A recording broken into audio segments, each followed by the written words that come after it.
Meng Sensei. Okay, I will introduce you first. All right. Good evening, colleagues. Welcome to the 48th edition of the Tourism Online Forum series in April, not April already, it's already May, sorry, 2025. We are delighted to have you joining us tonight. This lecture is hosted by the Center for Advanced Tourism Study CAT at Hokkaido University. This is your host, Mo.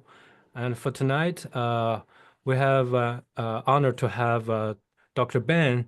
How to pronounce your full name? Ben Kane Beavis. Yeah, Right? Benjamin Blevins. Yeah, Okay, Benjamin Benjamin Blevins. Blevins to share his recent research, and it's a quite interesting research topic, understanding a preference in community participation, and also applying the random conjoint analysis to tourism research. Basically, that's two topic, but I would like Ben to introduce a little bit his experience about his fieldwork in Myanmar and Southeast Asia and in community education research, right? If I'm understand correct, That's then right. how to adapt this research could be benefit for tourism studies. Hmm. Hmm. And Ben Sensei is holding a PhD, is a development economist with extensive experiences in education and socio-economic research in low and middle income countries. Mm.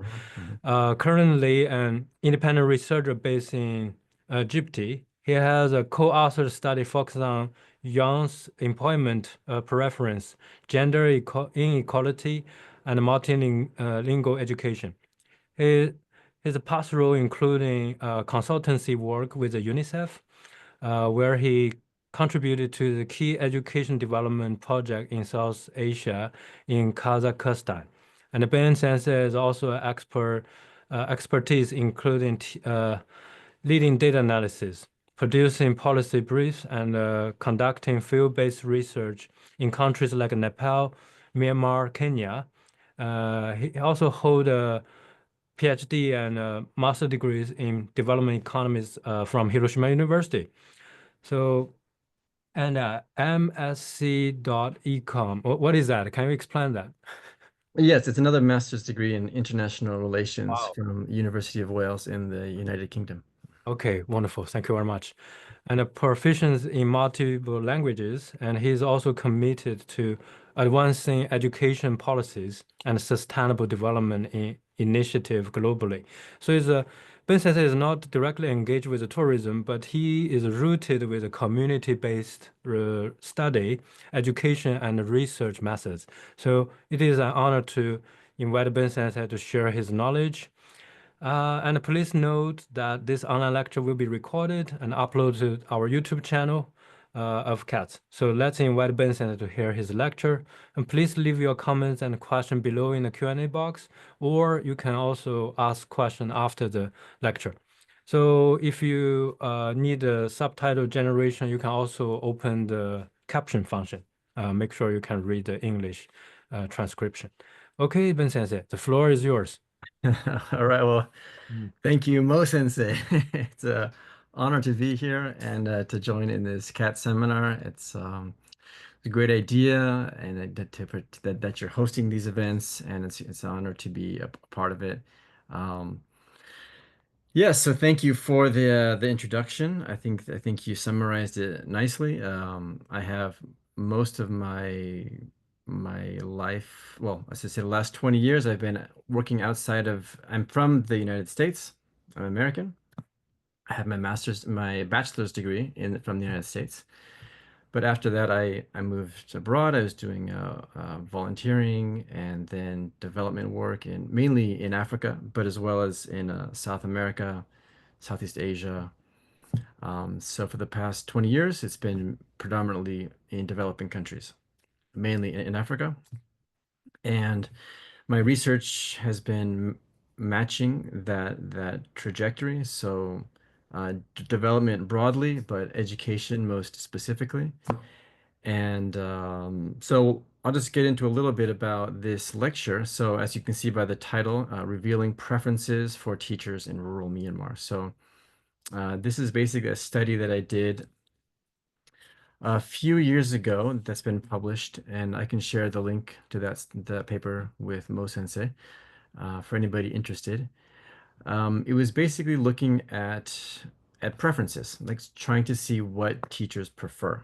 And of course, you can just ask people what they prefer, but when you have lots of variables, lots of options, you start to lose which is most important. So this study is called using a randomized conjoint analysis, and it's a quantitative method to really make precise what is most important to teachers in this case. But it can apply to immigration, to tourism studies, to marketing.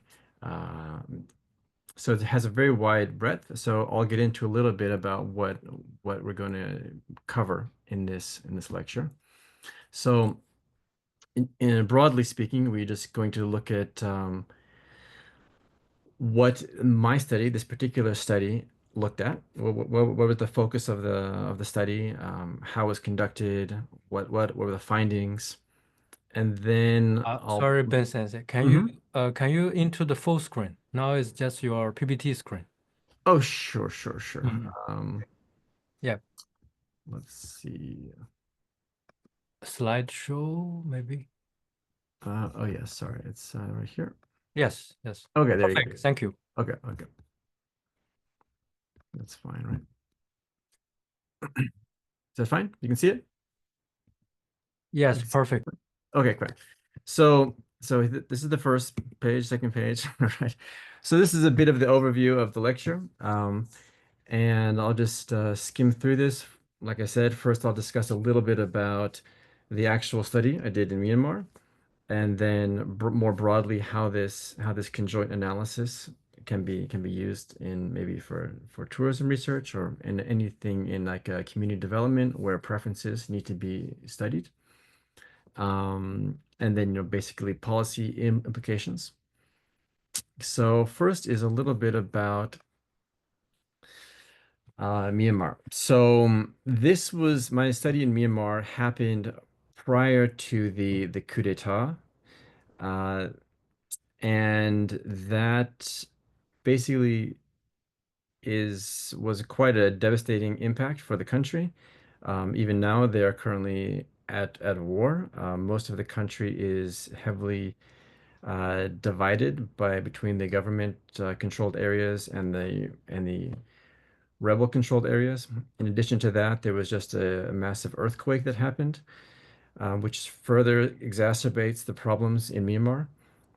So it's really a difficult time for people from Myanmar. And at that time when I was doing the research, I think there was no ability to foresee that this would happen. Um, the country was rapidly changing from a very closed country with a lot of government control to basically a modern democratic country with a lot of opportunities. And both Mo Sensei and I studied at Hiroshima University. Many of my colleagues were from Myanmar. They all worked with the government. And it was through those relationships with other researchers that I was able to understand the situation in Myanmar and start my study. And this is generally applicable. It's hard as a research to really know what you want to study, what you should study in a country. In my case, I knew I wanted to study education, but to first understand the challenges that were facing the country, having other researchers who I could collaborate with and discuss, and first become aware of what kind of challenges were facing teachers in Myanmar. Um, so that's how it began. I started with a qualitative study where I just discussed with teachers in Myanmar and asked them what were the challenges they were facing and started to develop a list. And told me there was basically they said that because the livelihood create having a livelihood in the rural areas is very challenging. So most teachers they start their studies in the capitals or there's basically two major cities. There's Yangon and Mandalay. Those are the biggest cities in Myanmar, and those where the two biggest universities are. So typically, if you want to become a high school teacher, a secondary school teacher, you will start in either Yangon or Mandalay, and then you finish you graduate, and then you're assigned to a rural area for I think 2 to 3 years as a requirement before you then can move where you want. So people will finish, they'll do their short-term study, and then most of them will return to the capital because they can make more money. They are typical, a teacher does not make very much, but if you're in the city, you can do tutoring on the side, and this helps them to supplement their income. Also, Myanmar has lots of indigenous languages. So Burmese is the predominant language, but there are dozens of minority languages. And if you're assigned in a community where you don't speak the local language, it can be very isolating. Also, I learned that through interviewing teachers that for female teachers especially, they can face sexual harassment or and this is also very worrying for them. So I started to create a list of challenges based on what the teachers were saying. So they said, and also you think about for the children, because for the children in the rural areas, a teacher comes, they stay for 2 or 3 years, and then they leave. Then a new teacher comes, they stay for 2 or 3 years, and they leave. This is very disrupting for the children. They can't have the continuity to have the same teacher. The teachers, because of the high turnover, they don't get to know the students as well. So the education in the rural areas suffers. It's a poor quality of education. And the teachers who go to the rural areas don't want to stay. So now we start to define what are the problems, what are the challenges facing Myanmar's education system. Um, then we go to, well, how can we identify what conditions? So if we can convince the Ministry of Education, who sets the standards for teachers, if we can convince them to allocate some funding or to move money from one set of teacher support to another, what's the most efficient way of doing that?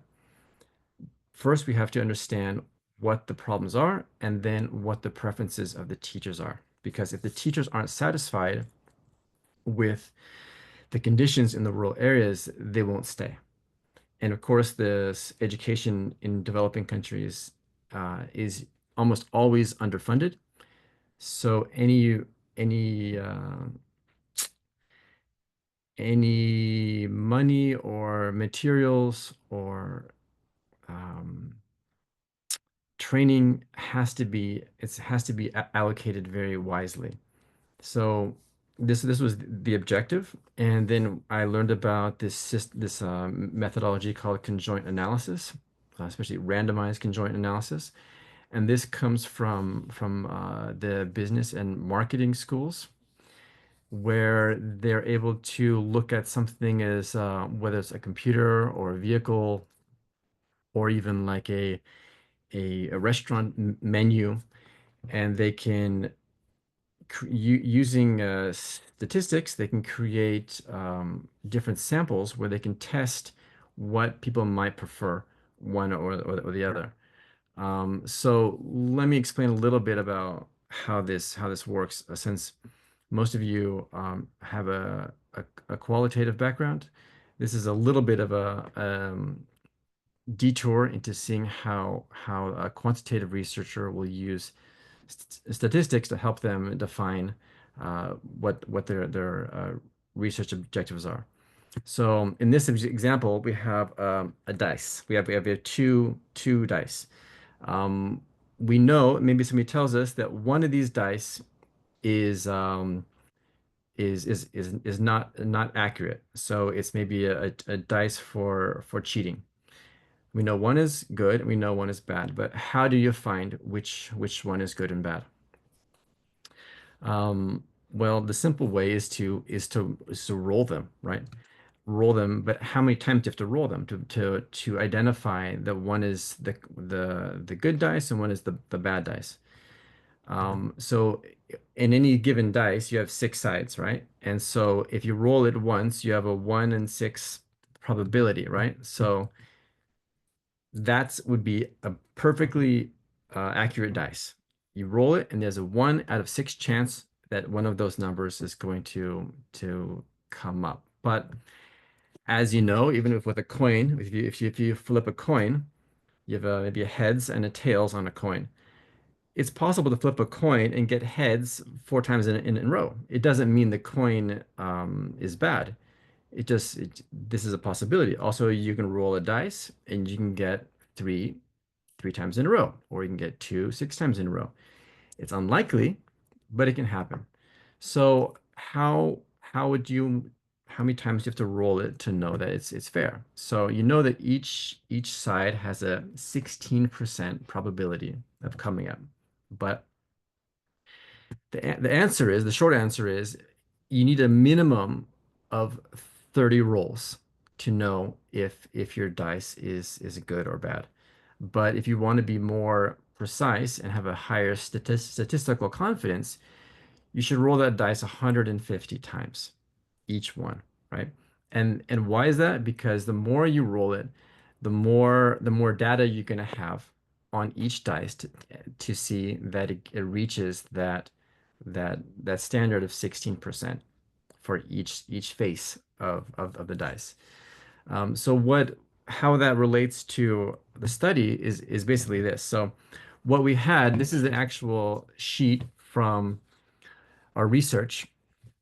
And let me go one step ahead back, and then I'll return to this screen.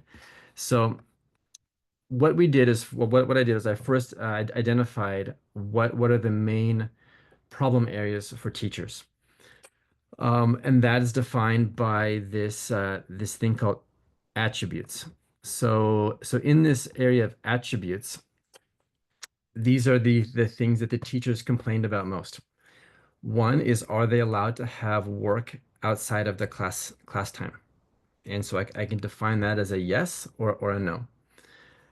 This was very important because, as I said, teachers don't make very much money in the rural areas. So, and also the government is inconsistent on how they regulate this. In some areas of the country, it's very much enforced, and they're not allowed to have extra income, but in other areas they are allowed to have it. So this was an important detail that we could add to the study and say, well, we're going to include this as one of our variables. So the next was how much money they make per month. The crucial factor here is that we know that we use realistic numbers. So forgive me, I don't have the translation into yen. It's fairly modest though. This is not the teachers don't make a lot of money, but we wanted to go from the lowest likely pay that they might get as a teacher to the highest likely pay. So this high pay is usually reserved for dangerous areas. Some of you might remember that there was a refugee crisis in Myanmar where the Rohingya were being pushed out into Bangladesh.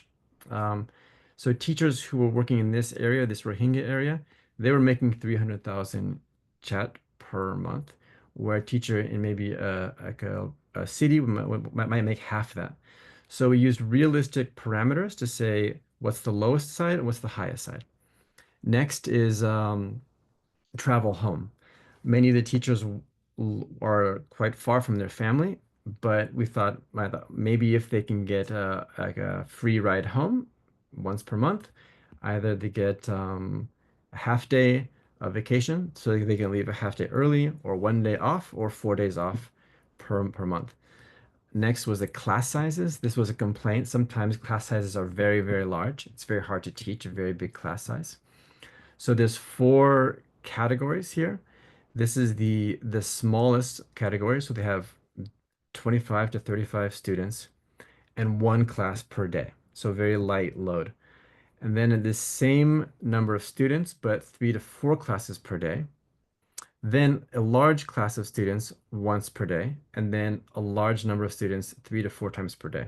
And these are all realistic ranges of what they might experience. Next is the community size. So is it a big city? Is it a small city? Is it a large village? Is it a small village? Now, these have to be clearly defined when you're talking to the people who you're interviewing. You can't, because some people might have a different idea. Oh, like for them, a large city is the capital, but maybe a regional city wouldn't be considered that. So for the actual study, I didn't use these terms, large city, small city. I actually used the names of real places. So it was very clear in their mind um, where they might be living. This one came up a lot because most of the female teachers were concerned about their physical safety. And this was a variable that I included to say, like, is the house secure? Can you lock the doors? Can you lock the windows? Will you be safe in your house? And then just to narrow down a bit of the possibilities in the regions, I chose four regions in the southern part of the country because I was also interviewing teachers who would be assigned to that southern part of the country. So that was that. And then this is the last one, which is the is this area the same region where they are personally from? So if somebody was from this Ayeyarwady region, would they be living in the same region as their home region, or would they be in a foreign region? So next, I'll go back to the actual survey. So what happens is, um, and please, if this gets confusing, I don't know if you can raise a question or just make a note in for yourself. I know that this is a lot of information and it's easy for me to think you understand, but if you have any questions, please, I'll be happy to clarify. Um, Well, or everybody can leave their comments if you have any question. We can oh, chat. sure, that would be great. That'd be great. Because basically the reason why I showed the dice example in the beginning was that basically each of these topics gets a random assignment, like rolling a dice. So someone sees their survey, so these become this basis of the survey questions. And then these levels, the column, are assigned randomly. So in this case, you have 2 levels, yes or no. So everybody is going to see this question, secondary income allowed, but it's going to be randomly assigned whether it's a yes on that topic or a no. And this creates basically a menu, and I'll go back to that screen. So in this menu number one, so each respondent will answer 10 of these menu questions. So the first screen they see is this screen here. It's called the first trial. And they look at these menus, choice A, choice B, and they have to select which one of these do I prefer. And this is why it can be a useful study for anything where you want to know someone's preferences. You can be asking tourists what kind of um, attributes they like about a cultural city. Are they looking for, and you can include, for example, the convenience of travel, the prices of accommodation. But in our case, these lists, so here you see this secondary income. Um, it was randomly, so I use the Microsoft Excel to create a random pattern and assigning between these 2 choices. So choice A, choice B. So if I was to give this to Mo Sensei, he would look at this and he would look through and he would look at the salary, he would look at the housing being secure, he'd look at traveling home, uh, secondary income. So maybe Mo Sensei thinks, oh well, gosh, salary is very low here. but I can make extra money. And maybe because Mo Sensei is such a good teacher, he thinks, I can make, you say, 150,000 versus 300,000. Well, if I take this one and I have a secondary income, I can easily make more than 300,000. Maybe he can make 400,000 because he's such a good teacher. So Mo Sensei might choose this one because he's not too worried about his safety. He's a strong guy. He's going to be able to fight off any attackers. The class size is much more reasonable. So Mo Sensei is going to pick this one based on what he prefers. But then he's going to go down, as soon as he clicks here, he's going to see this second set, right? Now, this time, the salary is the same. Both are 300,000. So, and both have secure housing. So then in this case, he's looking at different variables to see which one is going to persuade him. This one's in Bago district. This one's in Yangon district. Now, Mo Sensei doesn't like big cities. He's a rural guy. He sees, oh, very small class sizes. That's nice, but it's 4 times a day. I can't really do my research. Bago is in a very rural area. Yes, it's a big class size, but it's only once per day. I'm going to click this one. So each person is going to be doing this 10 different times, 10 different, basically these choice sets. Each call them a trial. So trial one, trial two, trial three, trial four, 10 times. And the more you can do it as many times as you want. But as all of you know, when doing interviews and asking people to answer questions, the more they have to think, the worse their quality of their answers get, right? They get tired, right? They might get sloppy. They might start just selecting randomly. So it's important to pick a number of trials that you feel they can handle and give you a quality response. So in our case, we thought 10 is not a bad number because it should be fairly straightforward which one between the two choices is preferable. So um, just to uh, maybe give it one more example, in this choice set, also you can have this situation because these are randomly assigned between the choices.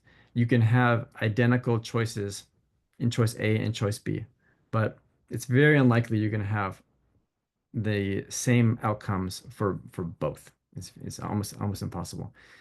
You have with this number of random questions, you have something like 30,000 possible combinations. And this is where also we go back to the dice metaphor I showed earlier, is that if you had a perfectly fair dice and you roll it 150 times or 300 times, you're going to be almost be certain to get an equal number of numbers for 1 through 6 at the end of those 300 rolls. It's going to be very, very close, except if it's not a true dice. If the dice is a trick dice, if you roll it that many number of times, you're going to start noticing that one number starts coming up more often, right? And that's what's happening here. Because they're randomly assigned, and because we're asking them multiple times to choose, we start to see how the preferences start to emerge from the questionnaire. If you asked a person one time, like if you did one of these choice sets, you'd only get a very small picture into their preferences. But by asking them 10 times, you start to really see what matters most to these students. And I'll go to the next slide to show you what you can do about this. So this is part of the results. So first, I'm not showing this slide, but first we did look at the entire sample size. So of course, sample size is also important. We had, I think, 100 students answer, and the larger your sample size, the more accurate you're going to get with your results. But with around 100 people, it was decent. So we could have some statistically significant outcomes to our study. Um,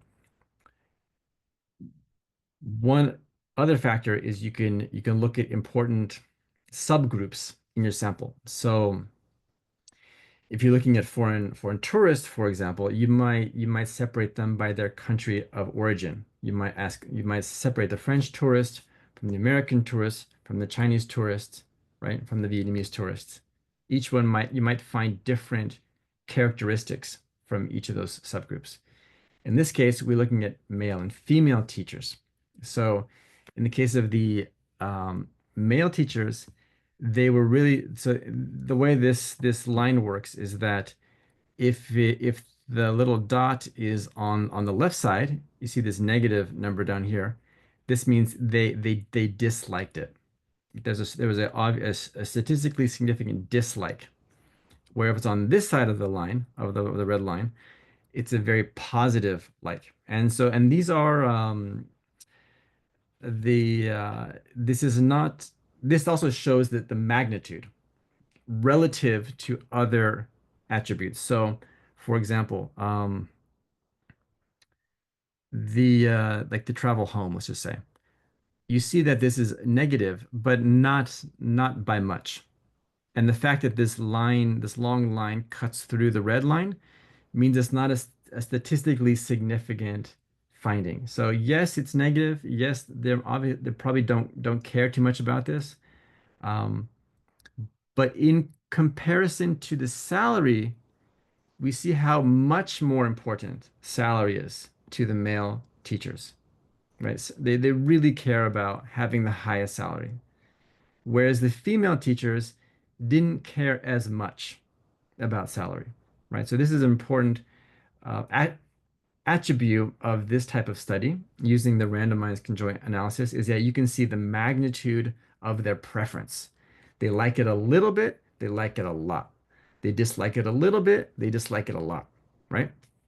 So it's hard to get to see, but for the females and secure housing, this is they were very the females were I mean males didn't like living in insecure housing. They wanted to be secure. But for females, it was even more so. You might see that this male line comes down just before the -2. So this actually represents around 20%. So they were 20% less likely to choose a position, a location, if it had insecure housing. For the females, this comes down to around a 30%. So between the 2 and the 4, imagine there's a 3 there. They were 30% less likely to choose a place if it had insecure housing. Um, Incidentally, the male teachers didn't really care which region they were in, where the female teachers preferred the capital, Yangon, right? So that's also interesting. So based on this study, 100 teachers asking each of them 10 questions, we get a very clear idea of what their preferences are. And the more you expand the study to include more teachers or include more variables, you can get a much clearer picture about what matters. And then to make it more interesting, there is another statistical technique where it's basically using a computer algorithm to identify a pattern. So like a pattern recognition algorithm in the software. The software I'm using is Stata. It's very common for uh, quantitative studies. And this this found a pattern, irregardless of a male or female. Just looking at it is able to identify groups based on common characteristics.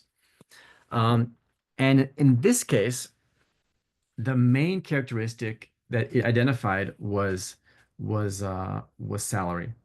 Um, so for this group, they were very they were more interested in making money. That seemed to be their main motivation.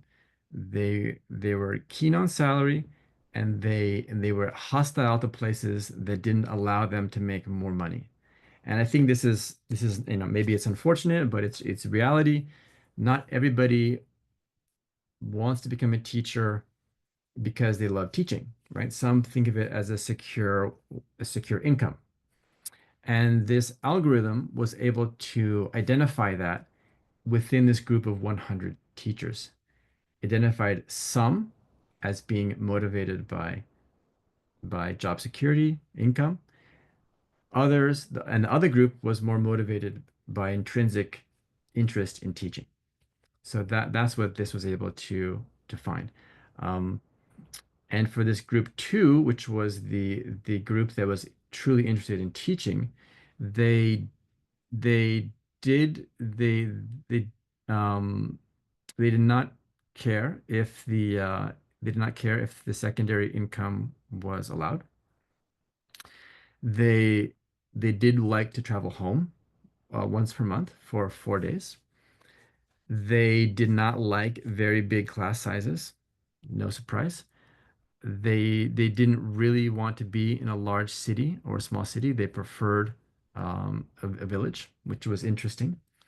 Um, they were very much they did not want to have insecure housing. This was something that was true. And they also didn't want to be in either of these two regions, Mon State or Arawadi State. So if you were the Ministry of Education looking at a study like this, you might think, okay, well, there are some students who are really motivated by income. How, we still need them, but how can we best use them for um, furthering our goals of teaching? And then you have these students that are really motivated, intrinsically motivated to teach students. How can we best motivate them? So in terms of the male-female dynamics, you can say that, well, regardless of male or female, secure housing is really important. All teachers want to feel safe when they get home from work.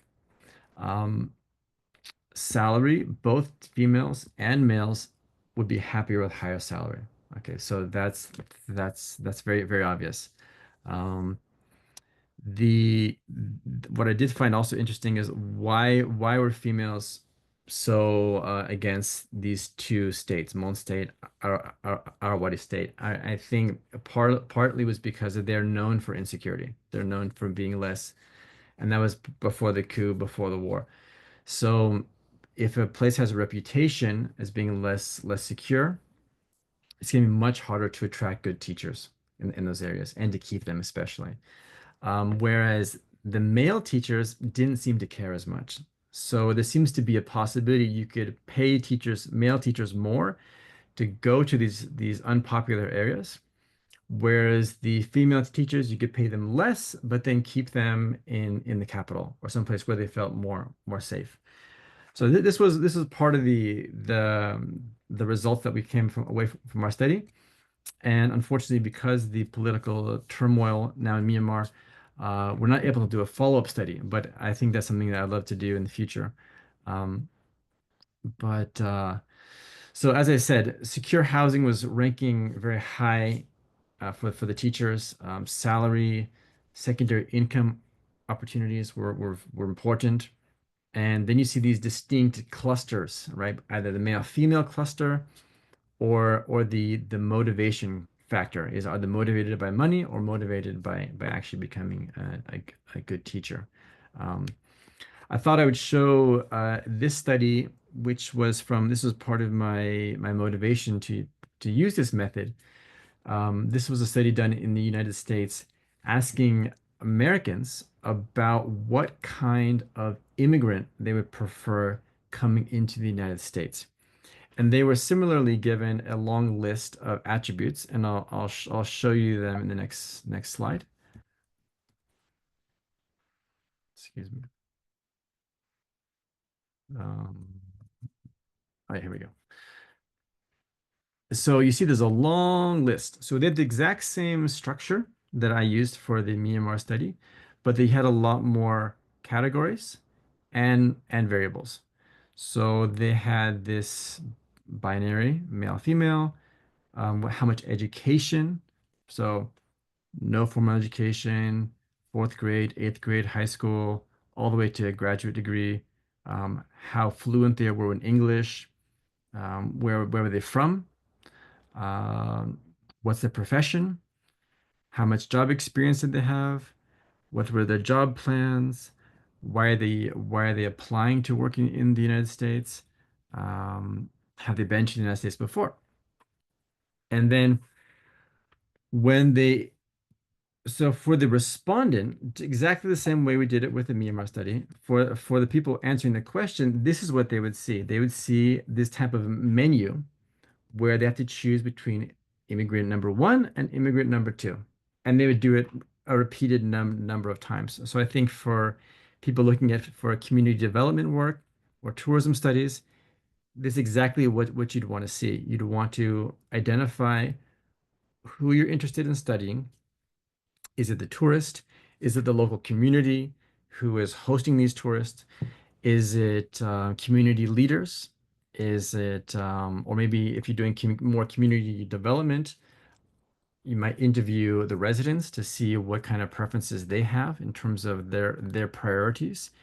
And you do it like this. You'd have option one, option two, and they would choose between them, and then you'd have them repeat that over and over again. So in this case, the respondent might look at these two immigrants, these hypothetical immigrants, and they say, okay, entered once on a tourist visa. Oh, same exact thing, tourist visa. They both want to reunite with family. One's from Mexico, one's from Iraq. Um, this one spoke fluent English, as did this one. Childcare provider, teacher. Um, so in sometimes you'll have very similar, just because of purely random processes, you'll have many similar attributes on both sides for option one and option two. But for the respondent, the person taking the test, it's they're going to identify what's most valuable to their perspective. And so in the results from this particular study, you see these very strong trends. So the higher the education, the more favorably the respondent, the preferred a person with this background. Um, you see here, males had a slight negative bias against men. So women were preferred, not by a huge margin, but it's definitely there. The higher the education of the person, that was an advantage. The better their English. So this is why this is here as the fluent English. This is the default. So compared to this, broken English was bad. Unstable, unable English was even worse, and using an interpreter was even worse. So definitely fluent English was more preferred. Origins didn't matter so much. So there's a slight bias in favor of Germany, France, Mexico, Philippines, but it's not significant. Similarly, the slight negative bias against China, Sudan, Somalia, but similarly not significant. The only one with a strong negative bias was Iraq. Next, the profession. So janitors, waiters, childcare providers, that they were not, it was not, it was positive, but not significant. But analysts, teachers, computer programmers, doctors, those were highly the desired immigrants. And I can go all the way down, but I think you get the idea. This is what you would have at the end of your study. You'd see which variables were most interesting, most compelling, either in a negative way or in a positive way, for the group that you're studying. Um, so basically, this randomized conjoint analysis really gives you basically a percentage saying this gives you this attribute. Let's say maybe it's features available in the community. Maybe there's a ryokan, maybe there's a tour guide. Let's just say you asked the tourists if they preferred having a local tour guide in the community. And using this conjoint analysis, you can say having a tour guide increases the likelihood of tourists visiting the town by 15%. So um, that's the kind of detail you can get, especially when you say they prefer the tour guide to 15% Whereas if there's a ryokan, it's actually 30% more likely. So you can quantify how much more they want one thing over another thing. Um, this is great for tourism. This is great for community development. Like I said, also you can look at it from the tourist perspective, from the community's perspective, from the business owner's perspective. Um, and let's see. Yeah, so in my case, looking at education, we could easily communicate to a policymaker at the Ministry of Education in Myanmar what what teachers preferred and how they could invest in incentivizing teachers to stay longer if they address these issues. Uh, for tourism, it can be about more desirable experiences or even avoid things they dislike. You can look at it on a negative too. What are the things that they're most unhappy about? Is it the lack of garbage cans? Is it the lack of signs in English? Is it a lack of people able to communicate with them in a language they understand? So this is a way you can kind of rank which is most important in terms of things they like, things they dislike. Mm. And also, this is instead of rather based on assumptions or surveys that might not compare. Like, so for example, if you did a purely qualitative study where you're asking people to list the things they like or dislike, you might have a list, but you don't know how they rank that list. It's much more labor intensive to ask them to rank the list of things they like and dislike rather than having them answer some simple questions using this conjoint analysis. Um, So yeah, as I said, this type of research came about in in basically marketing, so business and marketing, and it was such a useful tool to find out preferences for consumers and what they wanted in terms of what they wanted to buy that it started to come into the social sciences, and already it's very commonly used in development research and in policy research. But it seems like tourism and community development research could benefit from this. And if anybody's interested, I could share several links to papers that have used this in the developing settings, in the development settings, and then you can see how to apply it to tourism research. So I think that is it. Does anybody Mm. sorry, a lot of information. Yeah. I think, thank you very much, Ben Sensei. I Mm, think our colleagues and friends are not really be good at familiar with this kind of research, but I mm, see its potential. That's why I invite you to share this with mm. us. Do we have any questions? You can either ask live or okay, we have one question coming. The one of our PhD student asked, appreciate the lecture, curious to what extent does the local community affect the teacher's decision to stay longer term or participating in more education related program? Yeah, I think that's a good question. I mean, this is part of what you'd want to ask if you were doing a research project. In the case of Myanmar, there was the fact, which was teachers were not staying. It was maybe some did, but out of the majority of teachers going to the rural areas, as soon as they finished their mandatory term, maybe it was 2 years, maybe it was 3 years, they left.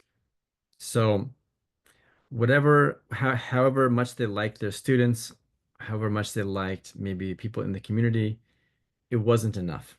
So then this is a problem for the students and a problem for the teachers. So if you were doing your initial qualitative research and talking to teachers and trying to find out, well, in my case, it was teachers. So you're talking to them, asking them, okay, what did you like most? What do you like most about, teaching in rural areas? What do you like least? So maybe you might get a list of things that they did like. they like the students, they like certain aspects, and they dislike certain aspects. You can use that information to then create your survey. So if you know they really liked one aspect, maybe it's the student interaction, maybe they weren't getting enough student interaction. Maybe the students had to walk to school. So they would walk to school, and because it was very far away, they couldn't stay after school hours. They'd have to walk straight back because it was so far. So maybe say, well, what if we were able to move the school closer to where the students live? Then the students can stay after school and they can work longer with the teacher. And also in Myanmar, there is a lack of teachers. So oftentimes they'll do a half day in the morning and a half day in the afternoon, but different classes. So one group of students will come in the morning and they'll leave. Another group comes in the afternoon and then they leave. So it's very hard for the teacher to have two different groups of kids in one day. But if that's what you find in your survey, you can say, well, maybe we need a second school. We need a second school and we need to have more teachers, in fact. So maybe they really like the students, but they don't get enough time with them. So um, hopefully I'm answering your question to say that that can be part of of how you think about trying to understand the situation. Because the better you understand the situation from the teacher's perspective, the better you can frame the questions to make the survey give you the most valuable information. So, because of course, if you ask questions that if you start just on your assumptions and you ask what you're assuming is the reality, you're going to get answers, but they might not be the right answers. They might not be the whole story. Um, if I can answer that better, please continue with part two of that question. Yeah, meanwhile, let's wait for more questions. I have a question about what kind of a data set do you expect to before the field work? We need to design the questionnaire based on the data, or we can also use some secondary data from government survey to do this kind of study. Yeah, I think the more you can inform yourself before, that's obviously fantastic. So the more you can learn about the situation prior to going, but I think it should really start with the qualitative interviews. So if you can do your desk research, your desk reviews, you learn as much as you can before you depart. When you get to your destination, you then do qualitative interviews with your key subjects. And that's when you really ask them questions and you start to compare what you learned in your desk review with the reality of people you're interested in. Wonderful. Once you understand really what the situation is, Mm. then you start to create your questionnaire. So So mixed method is more recommended, right? Instead of yeah, it really is because I mean, even though the results will be a quantitative assessment, it's going to be a quantitative result when you present your research. It has to be based on your understanding, your qualitative understanding of the situation, right? Mm. So if it's like I said, if it's tourists you're interested in, or if it's community leaders or community members or Mm. business owners, you have to start with understanding how they see the situation because and I didn't mention this as a limitation, but it is a limitation that these are considered as stated preferences. So these are what people say that they prefer. But we know that there are differences between what people say they want and what they actually want. So another way of researching is called revealed preferences. For this research method wouldn't work for that, but in a revealed preference, you're just observing what people actually do and then reporting on that. So if it was,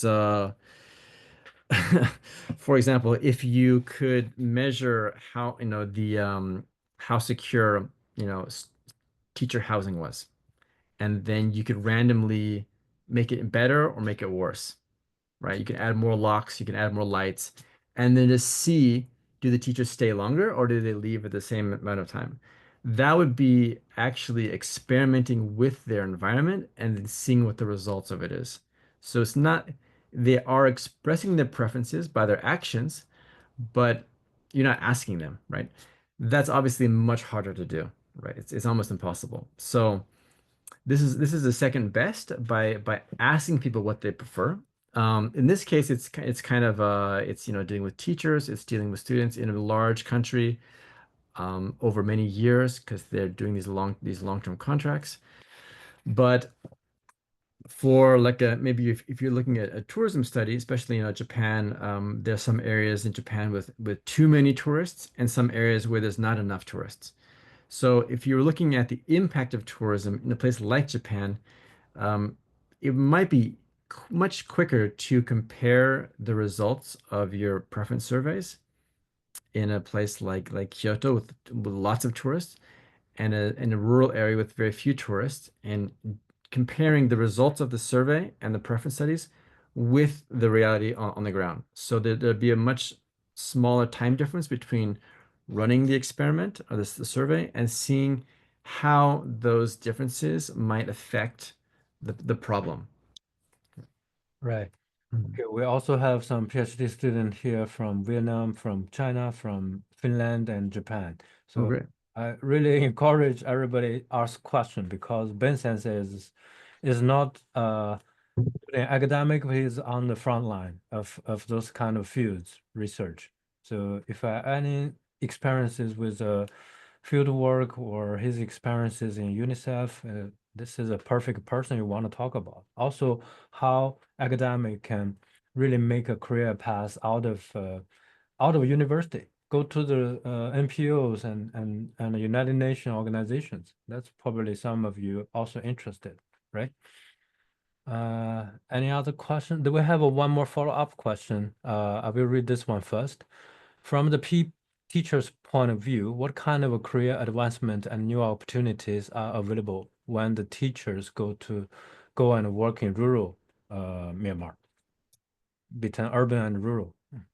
Yes, so in the case of the teachers, it seems like after they graduate, they're basically assigned, they have to do a 2-year like a government contract. So you go to the national university, you get your degree, then you have to do your commitment to national teaching service. I think if you go to the very difficult places like this Rohingya area, it was like a 1-year service and a higher pay. And if you go to the kind of normal places, normal rural areas, it was a 2-year commitment with lower pay. Um, so they're after that, they're free to go wherever they want. So it I don't think I mean of course the challenges like I said the challenges for is for the students because the teachers are basically managing their own career. After their 2 years, they can do what they want. It's just unfortunate that they don't want to stay in the rural areas. That's where the problem arises because students need to have good teachers.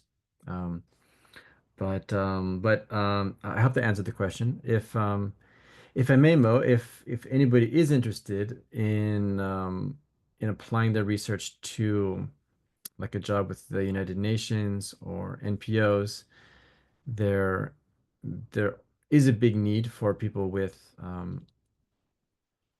both qualitative and quantitative research backgrounds for like working in the United Nations, and there are field opportunities if you want to go and work in Southeast Asia or Africa or even at some headquarters. So the UNICEF has a research office in Italy. It's called Innocenti, and they often look for researchers who have backgrounds in field data collection, quantitative and qualitative. Um, so if anybody has any career questions, I'm also happy to answer those. Yeah, so we have one more question. Edo, do you want to ask this question live? If you want, I can allow you to speak.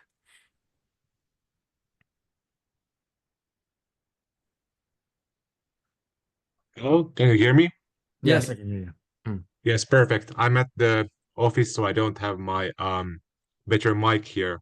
Uh, But thank you very much for the intriguing lecture.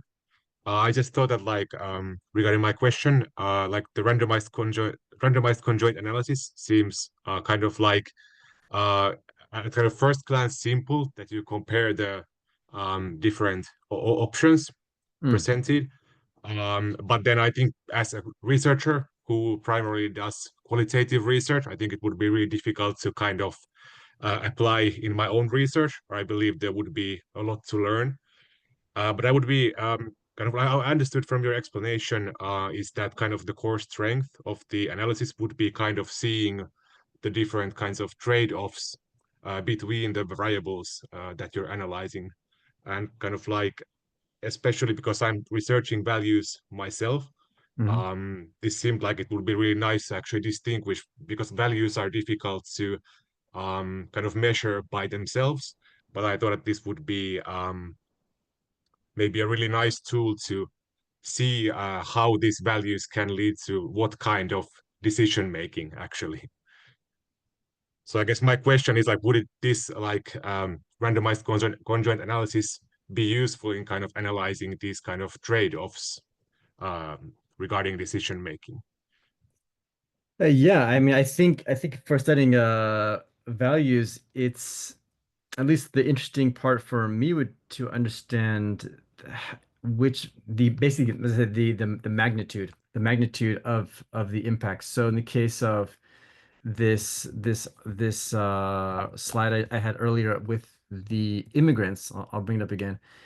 If instead of profession here, if you had your values, you might have a pattern like this, where some values are ranked much higher than other values. Or you might have a pattern like this where some are positively viewed, others are negatively viewed, and you can see the magnitude of those differences. Um, it can be tricky to to create a survey like this, but I think there's a lot of opportunities for co-authorship. So if you have an idea about a values study and you could easily find I know that Mo Sensei and I at Hiroshima University, this technique was very commonly used. Um, this conjoint analysis. So it'd be not so hard to link you up with somebody who could maybe partner and bring the quantitative element to the study. Um, Especially if you have the background, the vision of what you want to explore in these values, and then it's just a matter of quantifying it. Is your data collection, are you planning your data collection, or has that already taken place? Partly has taken place. I'm basically studying the Japanese sauna boom currently. So kind of it's interesting to see kind of especially with entrepreneurship, like what kind of values are being what kind of values are the sauna businesses or like sauna bathing businesses based on? I've done Yeah. some of the interviews, but there's still a lot left. Yeah, well, it's very interesting. Well, it can also, it could also be a follow-up study. I think if you're already in the process of data collection, I mean, it's doable. It's tedious work. It's it takes a lot to create these surveys, but basically it's a matter of Excel. You're just using an Excel sheet. You create your list of variables. If you wanted some more detailed advice on how to create it, I'd be happy. I can share my email address with Mo Sensei. I'd be happy to give you some feedback if you're curious about what it might take to create a survey like this. It's really, if there's a very simple approach that doesn't require using software like Stata, you can just use Microsoft Excel. You have to really create all the cells yourself and input the results yourself, and it takes a lot of time. But if you have time, which a lot of students do have a lot of time, they just don't have a lot of money and other things. But I'd be happy to share how that's done and how you might structure it if you're curious. Yeah, thank you so much. That's very helpful. Mhm. Thank you. Okay, wonderful. Thank you, Eto, for your question. So is there any other people have a question? I think we are almost running out of time. If no other question, we can allow Ben Sensei to take a break. And I already shared his publication. I think is open access or I'm not sure. Did you get the link? Either I can share the actual paper with you, or yeah, I shared your email for our audience. If anybody want to contact you and ask sure, please do, please do. for a question, collaboration, or even further Mm, collaboration, whatever. So yeah. be fun. Okay, if no other question, shall we close tonight's session? Okay. Okay, we can close tonight's session. Thank you very much. All right, thank you. Stop our recording.